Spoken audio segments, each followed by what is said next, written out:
வணக்கம். Moral of the story. இது ஒரு மகாபாரத கற்பனை கதை. இது அமெரிக்காவில் எம்பிஏ ஸ்டூடெண்ட்ஸுக்கு ஒரு பாடமாக இருக்குது அப்படின்னு நான் கேள்விப்பட்டு படித்த ஸ்டோரி. சரி, அதை பகிர்ந்துக்கலாம். கதை அர்ஜுனன்கிட்ட ஆரம்பிக்குது. அர்ஜுனன் ஒரு மிக சிறந்த சிவபக்தன். ஸோ காலையில் எழுந்து கொஞ்சம் பூஜைக்காக நிறைய நேரம் செலவு பண்ணுவார். மணிக்கணக்காக பூஜை பண்ணுவார்னு வச்சிங்களேன், செலவு பண்ணுவார். அப்படி பண்ணிகிட்டு இருக்கிறது போது அவருக்கு ஒரு சின்ன கர்வம் வருது. நம்ம தான் இருக்கிறதுலே அதிகம் சிவபக்தியில் மிக இதுவாக இருக்கோம், பக்தியாக இருக்கிறோம் அப்படின்ற கர்வம் வருது. இது விஷயம் கிருஷ்ண பரமாத்மாவுக்கு தெரியுது. கிருஷ்ண பரமாத்மா அர்ஜுனனை தான் நண்பருக்கு சமமாக பாவிப்பார். சரி, இதுக்கு ஏதாவது ஒரு பாடம் புகட்டணும் அப்படின்னு கிருஷ்ண பரமாத்மா யோசிச்சுக்கிட்டு ஒரு நாள் அர்ஜுனா வா, நான் ஒரு இடத்துக்கு கூப்பிட்டு போகிறேன், இன்ட்ரெஸ்டிங்காக இருக்கும் அப்படின்னு சொல்லி ரதத்தில் ஏற்றிக்கிட்டு போகிறாங்க. ஒரு நந்தவனம். அந்த நந்தவனத்தில் அங்கங்கே பூக்குவியல்கள் இருக்கிறது.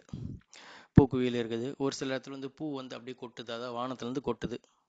அங்கங்கே குவியல் இருக்குது, சின்ன குவியல், பெரிய குவியல் இருக்குது. அர்ஜுனன் கேட்குறான், இது என்ன பூக்குவியல்கள் அப்படின்னு கேட்குறான்.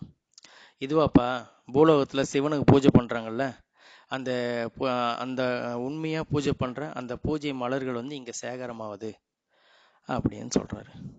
உடனே அர்ஜுனன் சுற்றி பார்க்குறான். பார்த்தா அங்கே ஒரு இடத்துல ஒரு பெரிய நல்ல மலை மாதிரி ஒரு குவியல் குவிஞ்சிருக்கு. ஸோ ஆர்வத்தோடு அது கிட்ட போகிறான். கிட்ட போயிட்டு, இது என்னுடையது தானே அப்படின்னு ஆர்வமாக கேட்குறான். கேட்டால் கிருஷ்ணர், இல்லை, இது பீமனுடையது அப்படின்னு சொல்கிறாரு. அர்ஜுனனுக்கு ஒரு மாதிரி முகம் கருத்து போகுது. அப்போ என்னுடையது எங்கே இருக்குது அப்படின்னு கேட்குறாரு. அந்த அந்த குவியலுக்கு பக்கத்தில் இருக்க ஒரு சின்ன குவியலை கிருஷ்ணன் சுட்டி காட்டுறாரு. உடனே டவுட்டு, பீமன்னா நான் பூஜை பண்ணி பார்த்ததே இல்லையே, எப்படி இவ்வளோ மலர் எப்படி அப்படின்னு கேட்டான். இதை பீமன் தான் பதில் சொல்லணும் அப்படின்னு சொன்னார். சரின்னு சொல்லிட்டு அடுத்து நேராக பீமன்கிட்ட போகிறாங்க.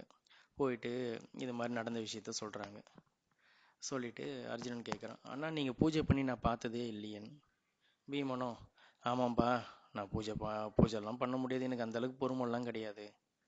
ஆனால் ஒன்று பண்ணுவேன், எப்பெல்லாம் அழகிய மலர்களெல்லாம் பார்க்குறனோ அந்த மலர்களை ஒரு நொடி பொழுது மனசார அதை நான் சிவனுக்கு பூஜை பண்ணுறதா நினைப்பேன், அவ்வளோதான்ப்பா அப்படின்னு சொன்னார். கிருஷ்ணர் அர்ஜுனை பார்த்து புன்முறுவல்.